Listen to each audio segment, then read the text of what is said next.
So the Colorado Avalanche had an absolutely good day today in day one of the free agency. And I just want to say thank you, Colorado, for giving me a good birthday gift.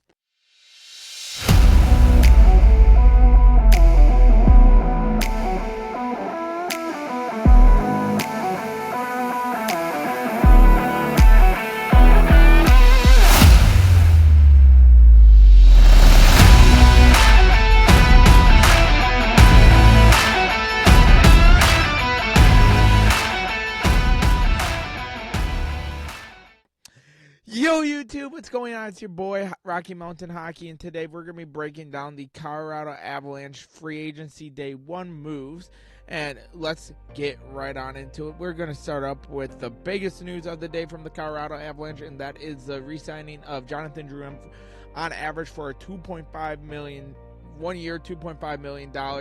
I absolutely love that for Colorado because you bring back Jonathan Drouin, your first line man, for $2.5 million.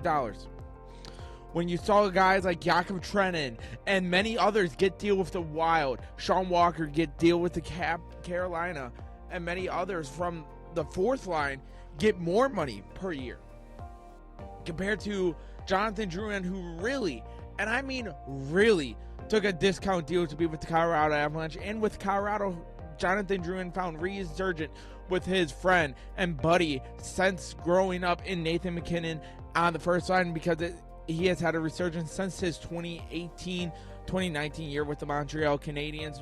And this year he had played 79 total games, had 19 total goals, the second most in his career behind the 2017-16 year with the Tampa Bay Lightning. Then he had 37 assists and 56 total points, the most in his entire career. Had a plus-minus time of plus 12, which was the best for him, and it helps when you're on the line with Nathan MacKinnon and Mikko Rantanen. And then, of course, he had a very, very good year, and his second best face-off percentage as well when he was in there with a 51.8 face-off percentage. So half the time when he was out there, you can rely on him. Now, with Jonathan Drouin, he was huge. His ability to get the puck to a Mikko Rantanen to make a snipe, or the puck to a Nathan MacKinnon on a fast break, him and MacKinnon with the 2-on-1 was absolutely deadly because of their ability to pass each other, because of the chemistry that they have had since before the NHL, back when they both were top 5 picks in the 2013 draft, MacKinnon going 1, Drouin going 3 to the Lightning. They both absolutely were very good for each other again, and it showed why they were both very successful when they were together as well. And I absolutely love this movie. You get a top guy in your team, your first line, you get him, and he takes a really hometown deal just to be with the Colorado Avalanche, to be with his friend. And the best part about this, because when the next offseason comes, you'll have answers on Val Nichushkin, you'll have answers on Gabriel Landeskog, and well, you can reevaluate it when that comes. And if you gotta be like, okay, Nichushkin, bye-bye, you can let him go. Or if you make a move between him and Nichushkin and you want to keep Drouin because of the chemistry he has with Nathan MacKinnon and the chemistry he has been building with guys like Mikko Rantanen, Casey Middlestat, Arturi Lehkonen, Val Nichushkin, that's going to help as well for the Avalanche to make the easy decision. And they help secure their first 6 lines with MacKinnon, Rantanen, and Drouin. And then Landeskog, if we're being honest, he's going to be second line. Landeskog, Middlestat, Lehkonen. Third line, Colton, Wood, and Logan O'Connor. You got the roaring 20s line back. And then fourth line, we'll get into right now. And the fourth line also helped when you helped re-sign Joel Karavanko, who stepped up into the third line role when Logan O'Connell got hurt, and he actually had a very good impact. The finish really stepped up in the playoffs. And I want to say that because he had 8 games, 1 goal, 1 assist, 2 points, plus-minus time was +3. And I say he stepped up for us because his ability to come in on the third line and mesh with guys like Logan O'Connell, Miles Wood, and Ross Colton was absolutely huge for the Avalanche too. And in the Dallas series one, you need a guy to make a point. I know they fell short in this comeback that almost was, but still, he was there. He helped rally when they needed him for the Avalanche. He had 3 total goals this playoffs. not playoffs, his regular season. 3 total goals, 6 assists, and 9 points. He's going to be absolutely amazing on the fourth line at left wing for the Colorado Avalanche, especially when you lost Trenton and Duhaime and Calgariano, the entire fourth line gone. Calgariano retired, joined the Avalanche front office, and then Duhaime and Trenton both left respectively. Duhaime went to Washington and Trenton to Minnesota. Wish them nothing but the best of luck for there. But you help add a guy who was here last year, who knows how this team plays, and it will help the other people who they brought in as well. And they also brought in, I want to mention this, they brought in, where is it? Parker Kelly. Parker Kelly, who will probably play right wing or left wing, depending on whatever position that Karavanko doesn't play. And you got him, who played a total of 80 total games last year with the Ottawa Senators, had 8 goals, 10 assists, and 18 points, plus minus time with -8.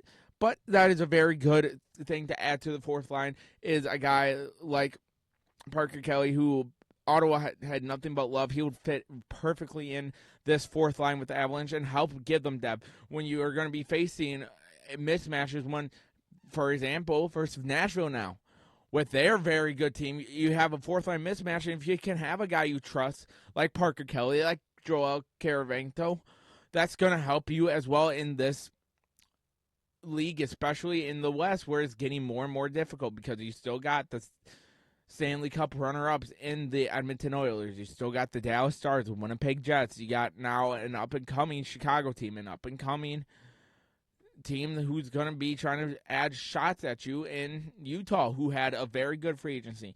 I know they're not going to be playoff teams this year, but they're up-and-coming, if we're being completely honest. You got the up-and-coming Anaheim Ducks, who has one of the best prospect groups in the entire NHL. You got as well a very good team still, if we're being completely flat-out honest, in the Vancouver Canucks. You have a very, very tough West, and if you can have depth in this fourth line, Parker Kelly's going to be huge in that. And then you bring up Chris Wagner last year at center, and you have your entire forward line set. You do Wagner, Karavanko, and Kelly. On the second line, this is going to be heading into the year, to be fair, because Andrushkin's going to add a wrench in it, and Bednar is going to have to reevaluate, and he will. And then on the second line, the third line, you have Colton, O'Connor, and Wood. The Roaring 20s line. Second line, Middlestat, Landeskog, and Lehkonen. First line, McKinnon, Drouin, and Rantanen. That is a great forward line to have. Now let's head into defensemen, where they still got their 2 top lines for defensemen untouched, but the third line left and are free agents or went to a free agency. So let's see what they did. First off, they brought in Jacob Monk, Jacob Monk had McDonald, my bad, not Monk. I'm so sorry. Jacob McDonald, the former Avalanche, is now coming back.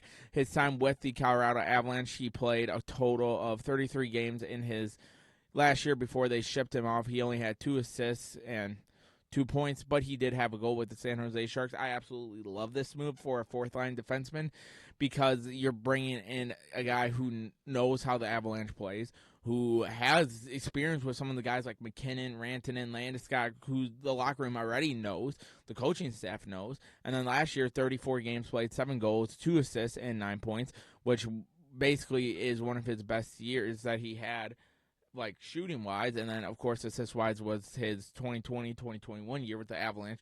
But you got a guy who knows the system, who knows what he's doing, and you're going to have him as on your third-line defenseman, the 31-year-old. You just keep and help him out as well.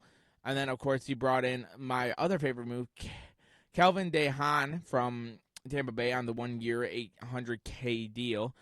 Honestly, I'm okay with this because, like I said earlier with the McDonald move, you're bringing in a guy who knows what he is doing. A guy who was part of varied teams who went on playoff runs, of course, last year, Tampa Bay. And then the year before, Carolina, he was with Chicago. Of course, in their rebuild in the 1 year, they went to the playoffs in the bubble year. And then you had the Islanders where he played at. But he's going to be a very good defenseman. Last year, he had 3 goals, 7 assists, and 10 points. Numbers you expect your third-line defenseman to have. And he played like a third-line defenseman. So I absolutely love just retooling the third line of course. And then, of course, the goalie situation as of right now is Alexander Georgiev and Justice Onaman, of course. So hopefully that will help improve. But that was day one, basically, for the Colorado Avalanche. Of course, they made other moves, adding depth-wise. Besides that, of course, signing Kale Rosen, welcome to Colorado. They signed as well. Where is it? Not Parker Kelly. TJ Tannen, of course, as well. They signed. I think he'll be a guy who rotates in and out with that. And then, of course, that was basically all they did today, other than the ones I mentioned. But overall, a very good day one free agency. Honestly, if they just do from here, just extend Mikko Rantanen, that is a very, very, very good free agency and offseason. I will give the Avalanche. So I will give them a solid, as of right now, a B+. You basically regained guys from last year, and you also improved as well. So I absolutely love this. The Colorado Avalanche did what they needed to do in free agency, and they just did it. Bringing back guys like Casey Middlesex, Jonathan Drouin with the two big ones you had to bring back. Sean Walker was the guy you could let walk. Jakob Trenin, of course, and many others. Duhane as well, you could let walk, and they did. And that's honestly not bad, but you sign your two biggest guys, and you go out and replace the guys who you lost as well, and you're only going to get healthier as well with Logan O'Connell and Gabriel Landeskog coming back. So it's going to be exciting to watch the Colorado Avalanche, and it's going to be fun to see what they can do in their opener versus Vegas at Las Vegas. I'll be live for that game, but it's going to be interesting to see what they can do. If you guys haven't already, hit that like and sub button, and as always, go Avs, go!